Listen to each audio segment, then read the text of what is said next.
Boa noite, senhoras e senhores. Eu sou o Drácula, aquele que vos fala. E hoje eu resolvi trazer mais um react aqui pra vocês. Dessa vez não envolve muito terror e tal, não é nem um tipo de analog horror ou algo assim. É mais uma espécie de documentário, vamos dizer assim, sabe?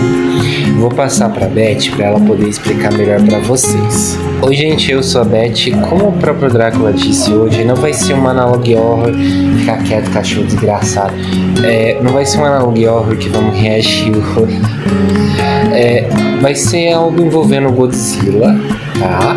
Mas não é algo exclusivamente do terror, sabe? Tem bastante ação e tal. Então hoje o que vamos reagir vai ser 2 vídeos, tá? Eu já queria adiantar que são 3 vídeos no caso de uma série que o canal do Lê fez, que inclusive vai estar aqui na descrição. Porém, a gente só vai trazer o segundo e o terceiro vídeo, pois no segundo vídeo ele dá uma boa resumida, uma boa explicação do que aconteceu no primeiro. Então, para esse vídeo não ficar muito longo, a gente resolveu só trazer essas 2 partes. E novamente, como a gente explicou no vídeo anterior, hoje a gente vai comentar enquanto o vídeo está acontecendo, tá bom? Então vamos logo pro vídeo. Bom galera, cá estamos, Godzilla Shelter 54. Novamente os 2 vídeos, como disse antes, vai ser pelo canal do Lê. Então, vou ficar quietinho. Na verdade eu não vou ficar quietinho não, é por costume mesmo, acabei falando isso. Mas eu vou dar play aqui pra gente poder assistir juntos.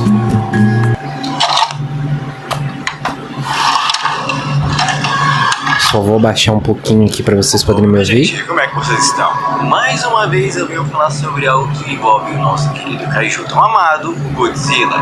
Pois digamos que um certo tempo atrás eu acabei trazendo um curta, ou melhor, um filme denominado como Living with Monsters, ou Vivendo Entre os Monstros, que esta obra originalmente criada pelo canal Lost Utopia Filmes traz algo muito mais aprofundado no universo do Monsterverse, mas claro, com um foco total no nosso querido kaiju Godzilla. É mesmo? E se você não viu, não se preocupe, pois isso aqui pode se entender muito bem, principalmente porque eu vou tentar explicar as coisas importantes que acabaram ocorrendo. Mas se você quiser acabar vendo os últimos vídeos, eu vou estar deixando aí no card, o melhor aí na descrição. Pois hoje eu irei falar do mais novo curta deste... Foi o que eu falei pra vocês, eu não vou trazer esse primeiro vídeo, resolvi trazer só o segundo e o terceiro por causa que o Lê vai dar uma resumida boa pra gente poder entender. Este elemento cara de pau, vagabundo, canal denominado Shelter 54, que mais uma vez traz esse universo de kaijus que amamos tanto de uma forma muito mais realística e da forma que claramente esperamos. Então, sem muito mais enrolar, minha gente, vamos embarcar um pouco mais nessa jornada. E desde aqui eu já lhe peço também que se você puder estar se inscrevendo e já deixando o seu like, se for por aqui, isso também me ajudaria muito. Não esqueça também de estar comentando sobre o que você acharam sobre toda essa obra. E se quiser também dar um apoio muito mais direto, seja membro e os links estão logo aí embaixo. Então, sem muito mais enrolar, minha gente, vamos falar sobre Shelter 54. Se quiser estar se inscrevendo, dando like no meu vídeo, também aceito, viu? não vai dar não. Após os acontecimentos da Superfauna, onde grandes seres dessa criatura e mutantes acabaram sendo descobertos pela humanidade, muitos relatos, principalmente acontecimentos envolvendo criaturas enormes, onde a humanidade não tem poder para combater criaturas como essa, acabaram se criando alguns tipos de contingência. E é exatamente sobre aqui onde essa história se começa, nos apresentando mais ou menos um arquivo criado pelos Estados Unidos de contingência ao Godzilla, mais especificamente para a data de 14 de junho de 1989. Antiga já. Um dia que seria extremamente feliz em um sábado qualquer, em Flórida, acontecendo normalmente, antes da tragédia eminente.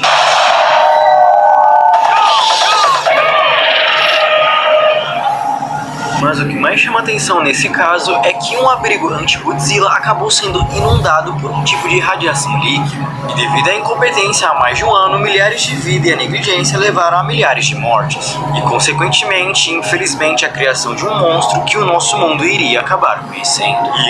Eu só queria pausar rapidinho só para vocês prestarem atenção numa coisa.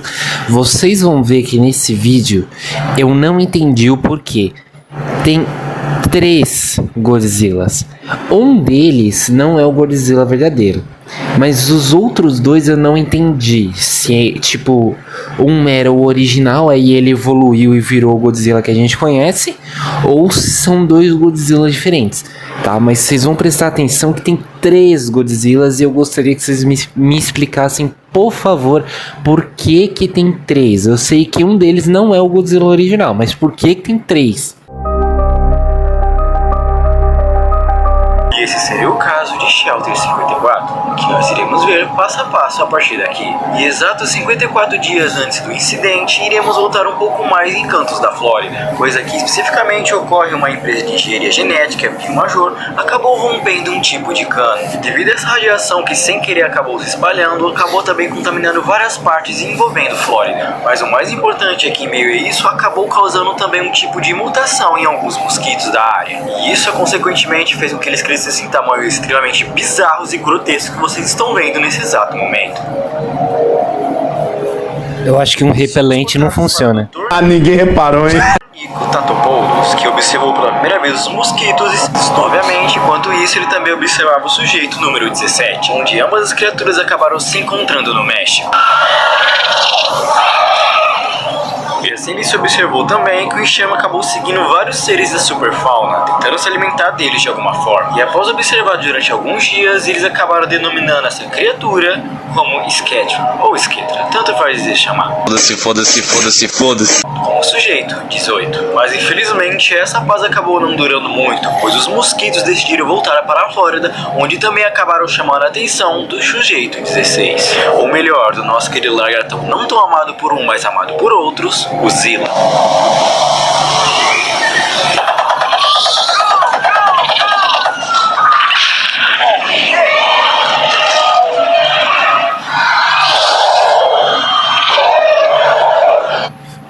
Pra quem não sabe, esse Godzilla aí, depois de um tempo, o pessoal, o público em geral, assim, os fãs, né, batizaram ele não de Godzilla, e sim só de Zilla, né? Eu não entendi o porquê, mas chamaram ele assim. Tá pegando fogo, bicho!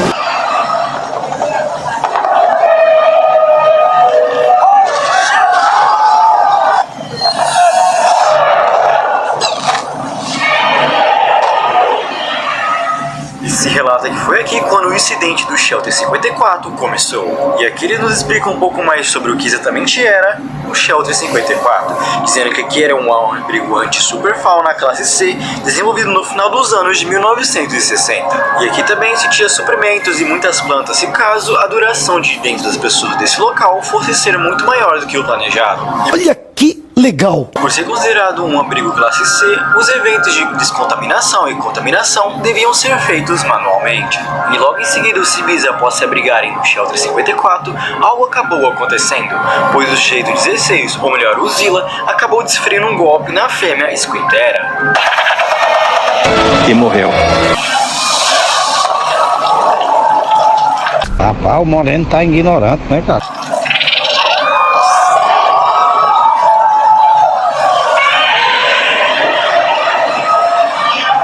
Após isso se corta para a conversa de Anthony Harris e Stephen Quest, pois eles seriam os operadores naquele momento do Shelter 54. E Stephen se explica que ele estava conversando com o grupo na sala comum do abrigo, enquanto Anthony estava na entrada principal ajudando os civis restantes e os sobreviventes a entrarem lá dentro. Mas como sabemos o resultado final da batalha, após, digamos, Zilla acabar esmagando a criatura, todo o sangue e órgãos acabaram entrando dentro do Shelter 54, junto com os civis lá dentro. E assim acabou se inundando o Shelter 54, resultando até mesmo na criatura, o sangue dela, ser equivalente a mais de 20 mil galões de radioatividade. Eita porra. E como já sabemos o resultado final de tudo isso, também sabemos que não houve nenhum sobrevivente, e que infelizmente todos foram morridos afogados com fluidos radioativos. Mas logo em seguida se corta para a última comunicação conhecida do Shelter 54, antes do incidente acabar acontecendo. Eu sei que foi uma animação só pra representar o que aconteceu, mas vocês têm que admitir, foi uma animação feia, os bonecos caíam duro no chão. Vamos parar com isso que tá feio pra caralho!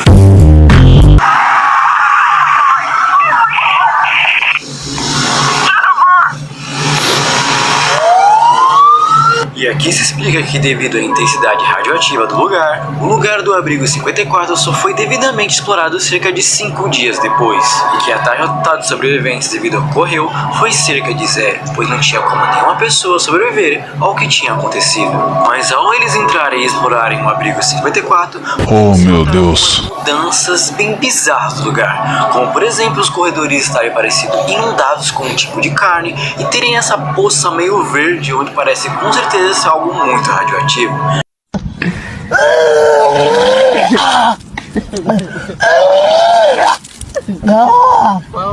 Mas o mais bizarro de tudo isso é eles acabarem encontrando alguns tipos de seres que não se sabe identificar exatamente o que era, vivos e até mesmo plantas crescendo dentro do lugar. E especificamente ele explica até aqui que a maior parte de concentração de radiação se encontra na parte onde se tem essas plantas.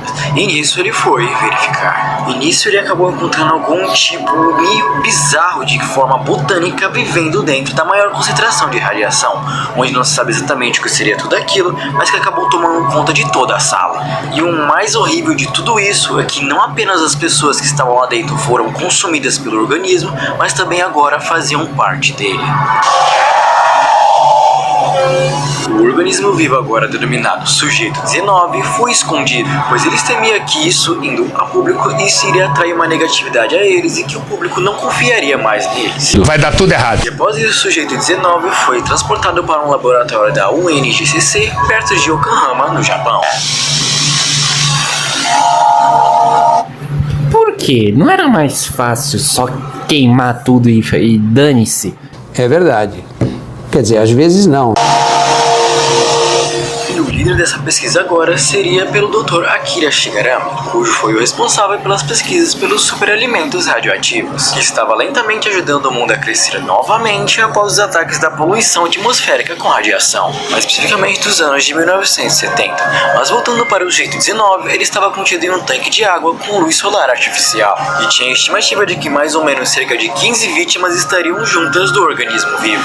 E isso só tende a piorar, pois eles consideraram fazer cirurgia quando se descobriu que todas as vítimas dentro daquele organismo viraram praticamente um ser só. Tanto o corpo quanto organismos e órgãos estavam todos mesclados, e que se fosse fazer uma cirurgia teria perigo de perder até mesmo várias pessoas. E uma das poucas pessoas que conseguiram entrar em contato no meio disso foi de Erica Johnson, de 17 anos, que ainda não havia sido totalmente extraída pela criatura. E a forma de se comunicar aqui também funcionava baseada em movimentos oculares e musculares da vítima. E após isso ser acortado para um teste inicial de comunicação com o Sujeito 19, a parte do doutor tentando se comunicar com a vítima.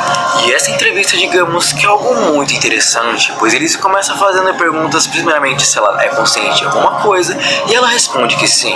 E assim se vai decorrendo a entrevista dele perguntando se ele sente algum cheiro, tato, qualquer coisa, e ela também fala que sim, que todos eles sentem. E ele faz uma pergunta muito curiosa, pois ele pergunta se ela é capaz de sentir as outras vítimas. E ela responde que sim, que ela consegue sentir, mas que também todas as vítimas seriam ela, e ela seria todas as vítimas.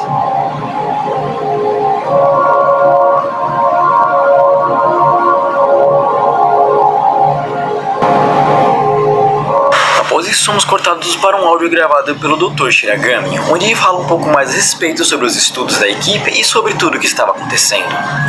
Bom, apesar dos esforços meus e da minha equipe, eu acredito que a mutação se tornará algo muito instável e que, para o bem das vítimas, teríamos que eliminar todos, afinal isso seria uma bênção.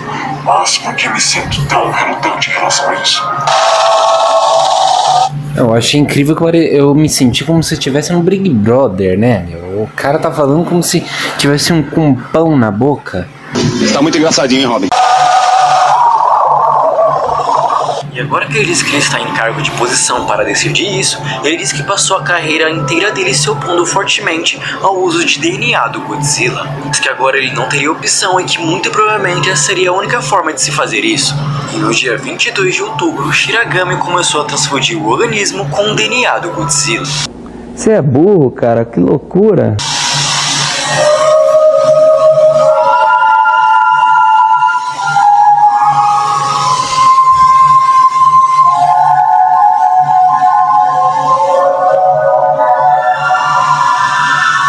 Após Após isso, o sujeito 19 acabou crescendo de uma forma além das expectativas, parecendo também que no topo formar um tipo de rosa. E assim Dr. Shergami começou a tentar conversar com Erika novamente, e aparentemente estava tudo normal, até que estranhamente a Erika pareceu responder cada vez menos às suas entrevistas, até que de repente algo começou a acontecer, e quando...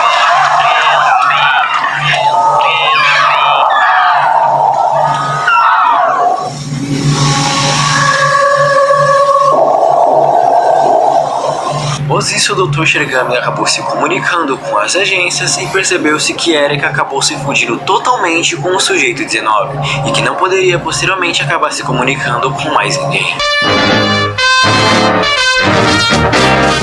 Mas estranhamente após isso, o doutor acabou cortando a qualquer contato com a agência ou pessoas e acabou adiantando suas férias. E assim não sabe mais nada que aconteceu com ele após tudo isso. Os pedidos para certificar essa coisa foram negados pelos meus superiores. Mas eu sei exatamente o que eu devo fazer. Eu acabei trancando o laboratório e ninguém está entendendo. E na noite do dia 29 de novembro, o Dr. Shergami mexeu nos controles onde assim seria uma tentativa fútil de eletrocutar o sujeito 19. Aqui, por exemplo, tem.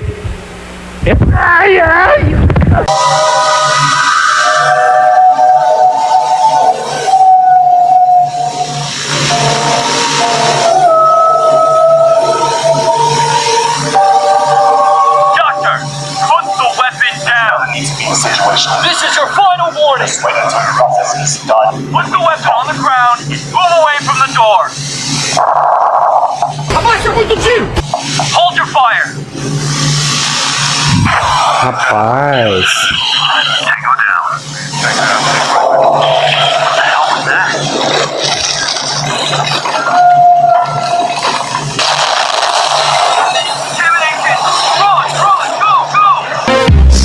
Dreams are made of the...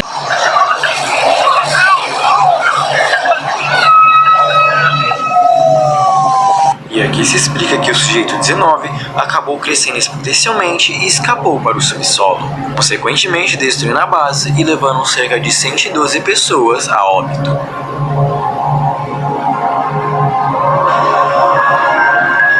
E aqui se explica que na manhã seguinte, na cidade de Yokohama, acordaram cidadãos com uma incrível visão, pois uma flor enorme acabaria brotando no meio da cidade.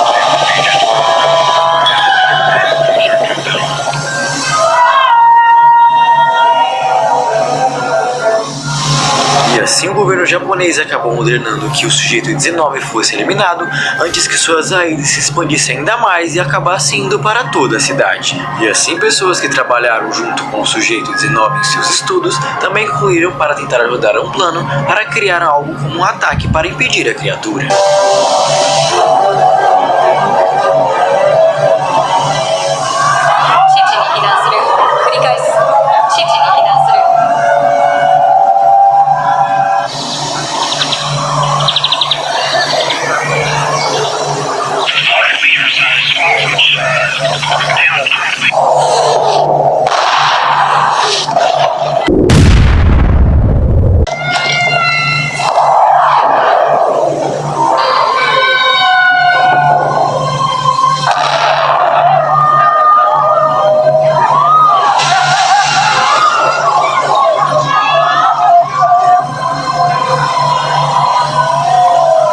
E aqui se registra que após o colapso das flores, uma fotografia aérea parecia que teria algo errado. Ou melhor, que estaria algum tipo de mutação ocorrendo. Saiu da jaula o monstro, pô! E essa mutação levaria ao que chamamos hoje de Shin Godzilla.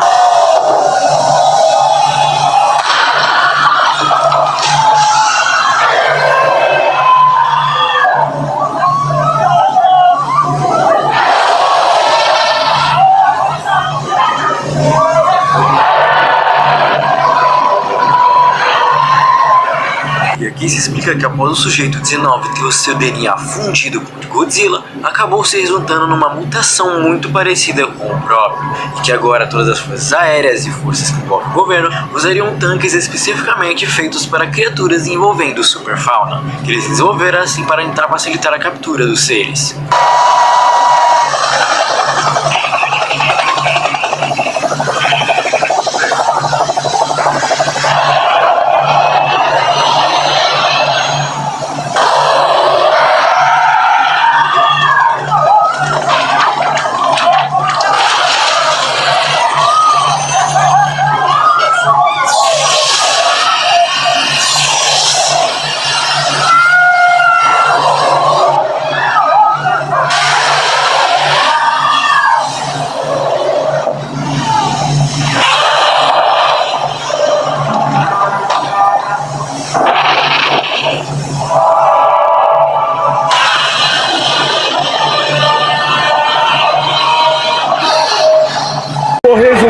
últimas palavras. Parabéns! Claro, logo após todo esse furdunço, obviamente chamaria a atenção do Rei dos Monstros, mas algo muito curioso que se notou aqui é que aparentemente de primeiro o Godzilla se apresentou como curioso e não de forma agressiva. Eita, meteu na boca dele. Ih, frase esquisita, hein? Com os tentáculos Que presos isso, do Godzilla, assim o Shin Godzilla, ou melhor, Biorush, começou a tentar observar mais células do Godzilla para assim sofrer mais mutações.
was unconscious for 4 days before returning to the sea.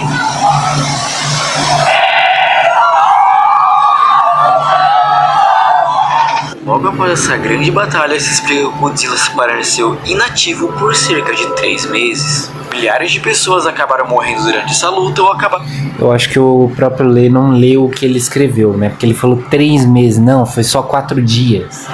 Ficando gravemente feridos. E Yokohama desde então nunca mais foi a mesma, sendo transformada para sempre.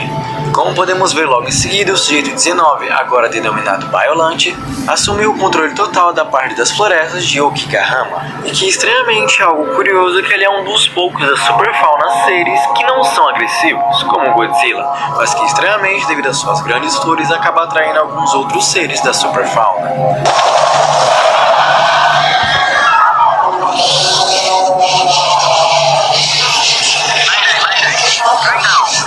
E devido a tudo isso ocorrido, o uso das células de G, ou melhor, o uso das células do Godzilla, foi estritamente proibido e agora é considerado ilegal. E agora todos os abrigos em diante, a partir de tudo isso, agora serão programados automaticamente e não mais manualmente para a descontaminação, para isso não ocorrer nunca mais. E assim se finaliza este episódio dizendo que tudo que devemos aprender no meio disso tudo é que devemos sempre olhar os protocolos para que coisas como essa e erros simples não venham a acontecer. Erros simples que acabaram causando o que vemos hoje chamado Biollante, onde seres que agora vivem nelas não estão mortos, mas também não podem viver, apenas estão lá para sempre.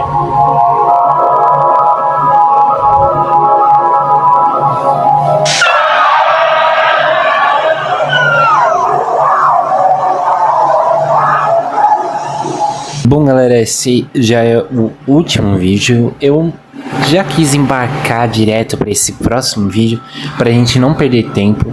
O nome do vídeo é Godzilla Monsters Park, também feito pelo canal do Lee. Então eu vou ficar quietinho não, eu tenho que parar com essa mania. Então eu vou dar play aqui pra gente poder ver o vídeo juntos.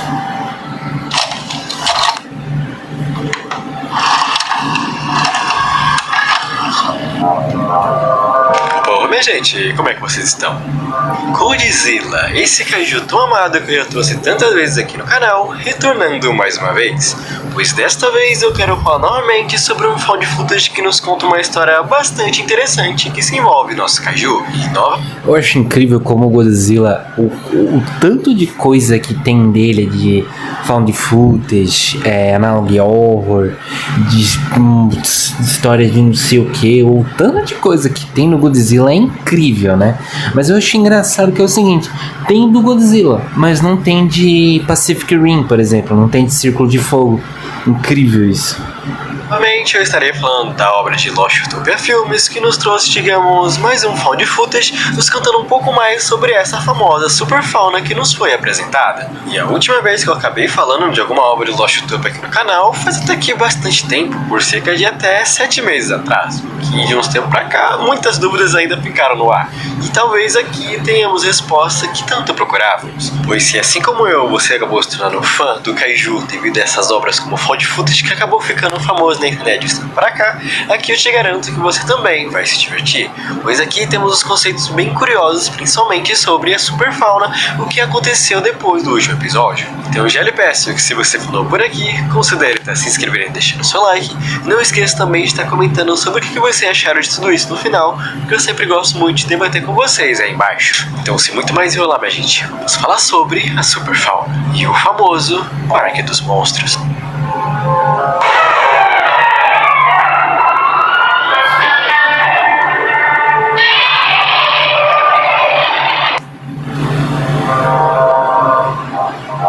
Deixem like, se inscrevam também no meu canal. Sorriam e acenem, rapazes, sorriam e acenem.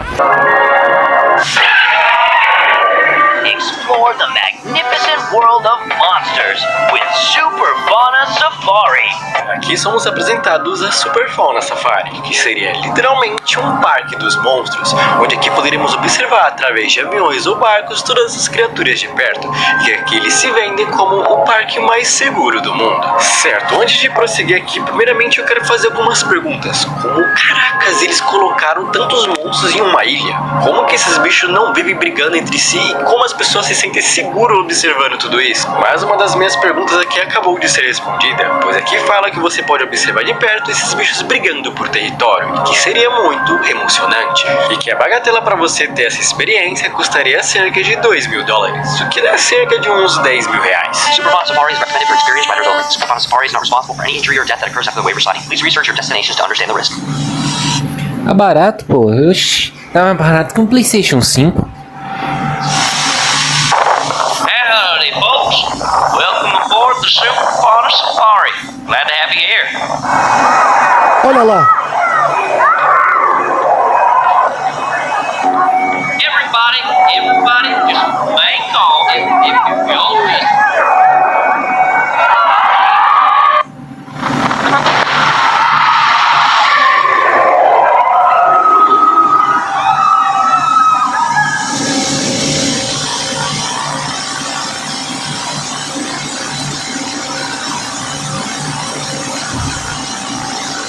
Tem que mandar matar uma desgraça dessa.